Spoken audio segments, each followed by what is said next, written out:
Hi guys, నేను ఇప్పటి వరకు చేసిన వీడియోస్లో నా ఇంటర్న్‌షిప్ గురించి, నా జాబ్ అప్లికేషన్ ప్రాసెస్ గురించి, నేను ఇంటర్వ్యూస్ ఎలా అటెండ్ చేశానన్న దాని గురించి చెప్పాను కదా! ఈరోజు కమ్యూనికేషన్ గురించి చెప్దాం అనుకుంటున్నాను. కమ్యూనికేషన్ నేను స్పెసిఫిక్‌గా ఈ టాపిక్ ఎందుకు చూస్ చేసుకున్నానంటే, నేను అబ్రాడ్‌కి మూవ్ అయ్యాక నేను మన తెలుగు వాళ్ళలో అబ్జర్వ్ చేసింది లైక్ స్ట్రేంజర్స్‌తో మాట్లాడకపోవటం, భయపడటము ఆర్ మనకెందుకులే అని లైట్ తీసుకోవటము ఇలా చేస్తా ఉంటారనమాట. సో నేనేం చెప్తా అంటే just do interact with them. Like వాళ్ళు ఎక్కడ కనిపించినా నువ్వు వర్క్ చేసే దగ్గర ఆర్ గ్యాస్ స్టేషన్స్‌లోనా, క్యాబ్స్‌లోనా, బస్‌లోనా, ట్రైన్‌లోనా, ఏరోప్లేన్‌లోనా వేరెవర్ ఇట్ మే బి ఎక్కడ కనిపించినా జస్ట్ మాట్లాడటానికి ట్రై చేయండి. ఎందుకంటే ఎవరి నుంచి మనకి ఏ ఆపర్చునిటీ వస్తదో చెప్పలేం.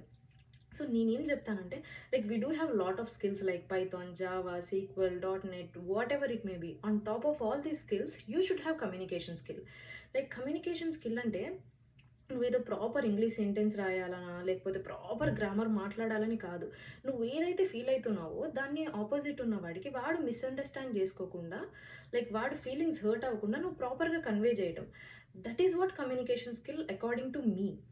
సో నా కమ్యూనికేషన్ అండ్ నా ఇంటరాక్షన్ స్కిల్స్ వల్ల నా కెరియర్‌లో ది బెస్ట్ టర్న్ ఎక్కడొచ్చిందని నేను నెక్స్ట్ వీడియోలో ఎక్స్‌ప్లెయిన్ చేస్తాను.